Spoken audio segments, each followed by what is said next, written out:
বাংলাদেশের সিলেট শহর থেকে প্রায় ৩৫ কিলোমিটার দূরে সীমান্তবর্তী উপজেলা কোম্পানীগঞ্জের ধলাই নদীর তীরে অবস্থিত ভোলাগঞ্জ। মেঘালয়ের চেরাপুঞ্জি পাহাড় থেকে নেমে আসা স্বচ্ছ পানির নিচে ছড়িয়ে আছে অসংখ্য সাদা পাথর। সূর্যের আলোয় ঝলমল করা সেই পাথরের সঙ্গে মিশে থাকে আকাশের নীলাভ প্রতিচ্ছবি। পাহাড়, পানি আর সাদা পাথরের এই অপূর্ব মেলবন্ধনের জন্য ভোলাগঞ্জকে দীর্ঘদিন ধরে বলা হয় সাদা পাথরের দেশ।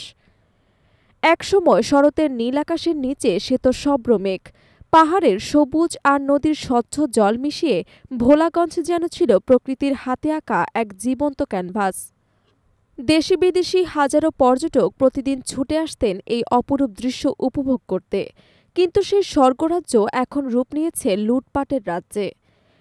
একসময় যেখানে পাহাড়ের আলিঙ্গনে সাদা পাথরের সৌন্দর্যে মন ছুঁয়ে যেত, সেখানে আজ ধুলো উঠছে, শব্দ কানে বাজছে, নদী এবং পাহাড় হারাচ্ছে নিজের রূপ। স্থানীয়দের অভিযোগ, প্রতিদিন কোটি কোটি টাকার সাদা পাথর নদীর বুক চিরে পাহাড় ভেঙে তুলে নেওয়া হচ্ছে। ট্রাক, ট্রলার, নৌকার সব মাধ্যম ব্যবহার করে পাথর পাচার হচ্ছে দিব্যি করে। আশ্চর্যের বিষয় হল, সবকিছু ঘটছে প্রশাসনের চোখের সামনে, অথচ তারা যেন নীরব দর্শক। ৫ আগস্ট সরকারের পতনের পর পরিস্থিতি ভয়াবহ রূপ নেয়। শুরু হয় পাথর লুটের মহোৎসব। সেনাবাহিনী এবং স্থানীয়দের হস্তক্ষেপে সামরিক বিরতি এলেও তা বেশি দিন টেকেনি। প্রশাসনের অভিযান হয়তো একদিন চলে, কিন্তু সপ্তাহের ৬ দিন চলে অবাধ লুটপাট। স্থানীয়রা বলছেন, অভিযান হয় মিডিয়া এলে, তারপর আবার সব আগের মতো। বন ও জলবায়ু পরিবর্তন বিষয়ক উপদেষ্টা সৈয়দা রিজওয়ানা হাসান এই নজিরবিহীন লুটপাটের তীব্র সমালোচনা করেছেন। তিনি বলেন, আগের ৪ বছর জাফলংয়ে পাথর উত্তোলন বন্ধ রাখতে পেরেছিলাম, কিন্তু এখন উপদেষ্টা হয়েও পারলাম না। এখানে পাথর উত্তোলনে সর্বদলীয় ঐক্য দেখছি।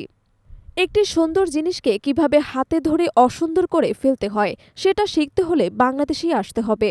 তার মতে, প্রশাসনের নিরাপত্তা এবং রাজনৈতিক অভিভাবকত্ব ছাড়া এই ধরনের লুট সম্ভব নয়।